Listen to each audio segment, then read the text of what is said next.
Դե Նիկոլ Փաշինյանն էլ պատահական չի, էլ օրինակ ինքը ասում Միացյալ Նահանգներում վարձել է այդ Մերկուրի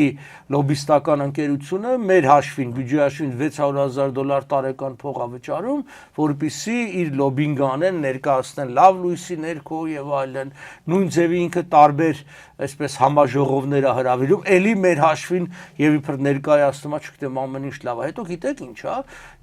ես կյանքում շատ մարդկանց հետ եմ շփվել, բնականաբար արդեն բավականին տարիքով մարդ եմ եւ տեսել եմ մարդիկ, որոնք սուտ են խոսում, բայց Նիկոլ Փաշինյանի նման սուտասան ես կյանքում չեմ տեսել։ Իմ մանկությունից մինչև այսօր, որ մարդը առանց աչք թարթելու